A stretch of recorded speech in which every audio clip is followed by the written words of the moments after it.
Afternoon, friends and comrades. I'm going to be reading my new article. Just a moment. It's entitled My Reaction to the Death of Gaddafi.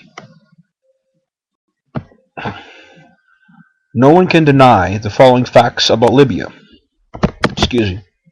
and how Gaddafi influenced Africa, and the following motives behind the quote-unquote humanitarian intervention.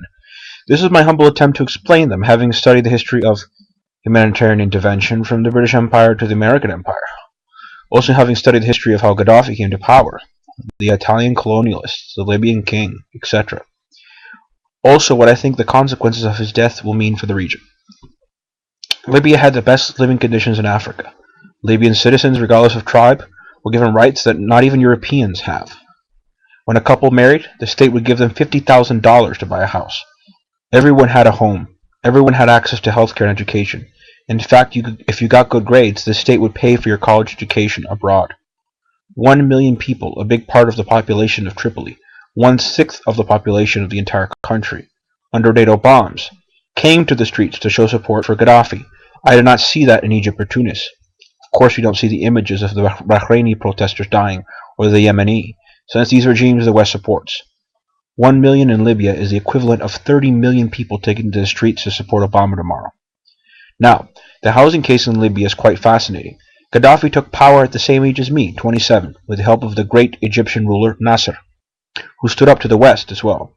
It started as a nation of tents, where women were unequal to men, but Gaddafi made sure every family had a home before his. Everyone was equal and divided no longer. In fact, his father died in a tent before this project was completed.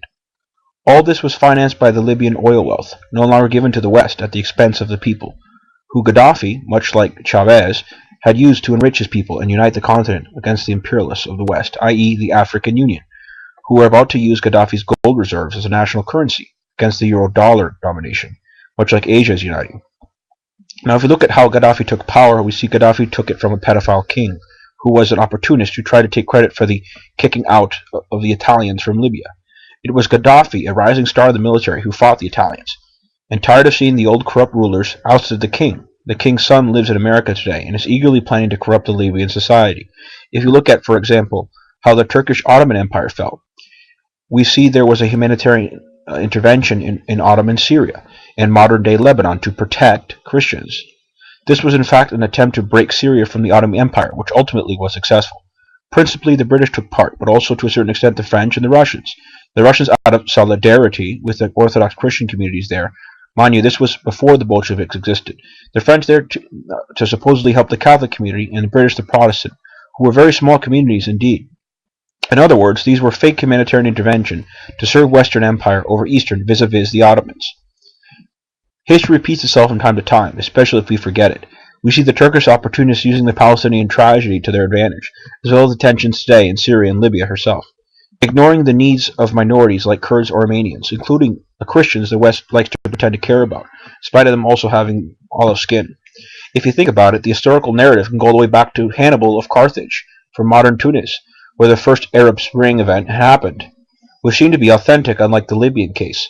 Hannibal was a commander who from Spain crossed the Pyrenees into the Alps to Italia, who brought Rome to her knees, but was betrayed by his own people and died in exile. Even one of Gaddafi's sons, who escaped Libya, is named Hannibal. While the current powers-to-be of the West meet in Rome regularly to discuss how to conquer North Africa as they did in Roman times, us who know the history and the fundamental facts are not fooled on the attentions of foreign banks, the IMF, and other instruments of imperialism to rob the natural resources of Libya, who rightfully belong to the people, and work with Al-Qaeda to do it, as they did in Afghanistan, the graveyard of empires, which is also resulting in the American decline. What are the consequences of the brutal capture and murder of Gaddafi? I think this makes him a hero now more than ever, especially to Libyan people and people in the region who will continue a guerrilla war against empire.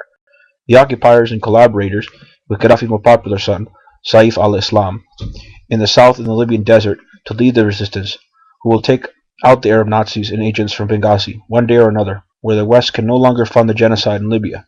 Long after Obama leaves office, Saif's young, handsome, smiling face will be seen in Libya, leading his people to victory.